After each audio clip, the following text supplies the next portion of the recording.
आज से मैं कुछ ऐसी पुस्तकों के बारे में आपको बताऊंगा जो या तो बहुत महत्वपूर्ण है आज के समय के हिसाब से या कंट्रोवर्शियल है। उसी में से एक किताब है भारत और उसके विरोधाभास। ये देख लीजिए इसको, भारत और उसके विरोधाभास। ये हमारे ख्याल से नोबेल प्राइज़ विनर बुक है, लेकिन राइटर नोबेल प्राइज़ विनर है, किताब नहीं। अब मैं इसको पहले अध्याय से ही पढ़ना शुरू करता हूँ और आप लोग गौर से, या जिनको पुराने संदर्भों की जानकारी नहीं है वो हमारे वीडियो पर भेज सकते हैं अपनी जिज्ञासा। पढ़ाई प्रारंभ करता हूँ।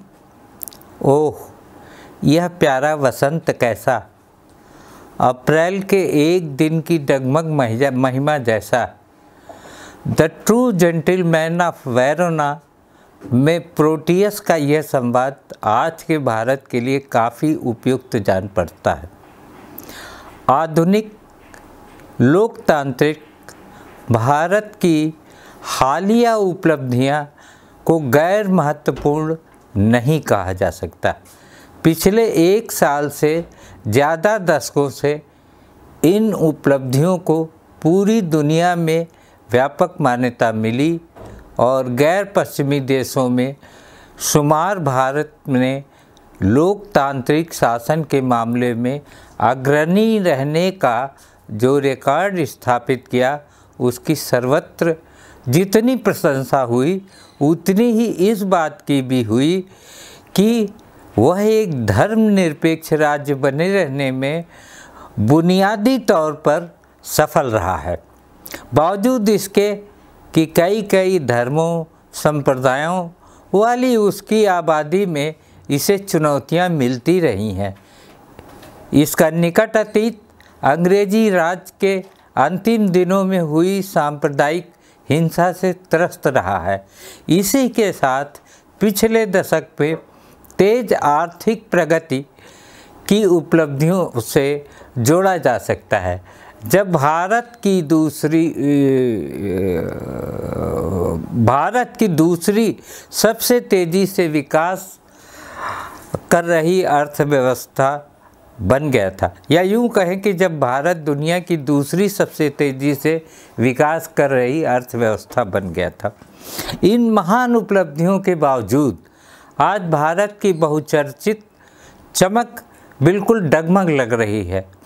तो इसका वजह यह नहीं है कि अचानक होने वाली बारिश, अचानक होने वाली धूप दिन को खराब कर सकती है, जिसका डर वेरोना के प्रोटियस को था।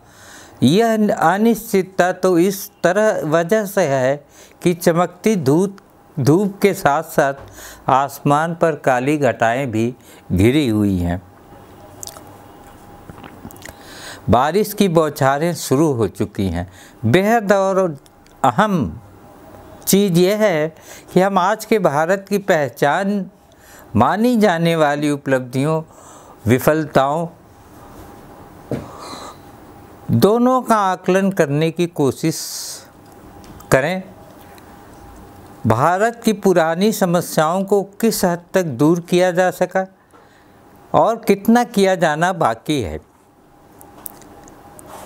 और क्या नई समस्याएं उभर रही हैं जो इन्हें भारत दूर कर सकता है। ऐतिहासिक परिप्रेक्ष्य में देखना जरूरी है, और अगर इस दृष्टिकोण से देखें तो उपलब्धियां बेशक बहुत बड़ी हैं। खासकर अगर इस लिहाज से देखें कि 1947 में आज़ादी के समय यह देश किस हाल में था। अगर हठी साम्राज्यवादी शासकों के दमनकारी शासन से मुक्त हुआ था, जब तक कि अंग्रेज चले नहीं गए, और तब तक वास्तविक सत्ता का हस्तांतरण कम ही हुआ।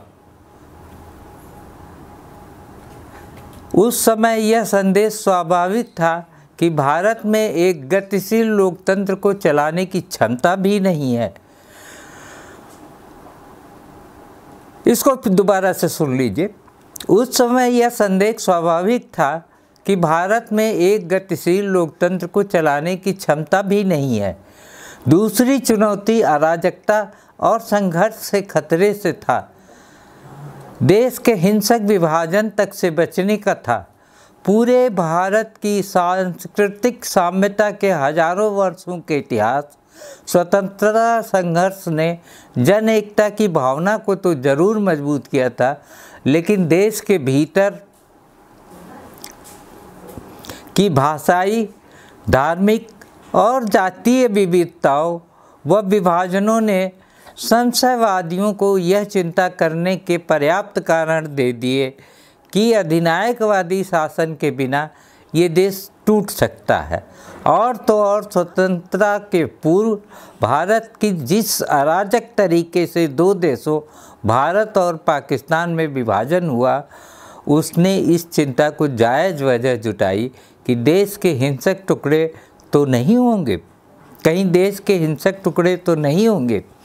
इन तमाम चिंताओं को पुष्ट और कुछ हद तक फीका करने वाली सच्चाई थी भारत की गरीबी, जो शायद इस देश की सर्वज्ञात बात थी। इतनी कि यूरोप और अमेरिका में माता पिता और अपने बच्चों को हिदायत देते थे कि भूखों मर रहे भारतीयों के प्रति नैतिक जिम्मेदारी की खातिर वो अपने प्लेट में जूठन न छोड़े। और सचमुच औपनिवेशिक शासन की समाप्ति के 4 साल पहले 1943 में भारत में ऐसा भयंकर अकाल पड़ा था कि 20 से 30 लाख लोगों की मौत हो गई थी। वैसे भारत हमेशा गरीबी और भूख का प्रतीक नहीं रहा है। वास्तविकता इसके बिल्कुल उलट है, जिसकी चर्चा हम आगे कभी करेंगे कि देश इतना गरीब क्यों हो गया। इसमें शक नहीं है कि ब्रिटिश कालीन भारत की अर्थव्यवस्था बिल्कुल निष्क्रिय थी। आज़ादी के समय देश की आबादी के बड़े हिस्से का जीवन स्तर अत्यंत दारुण स्थिति में था। ऐसा केवल अकाल के वर्षों में नहीं था।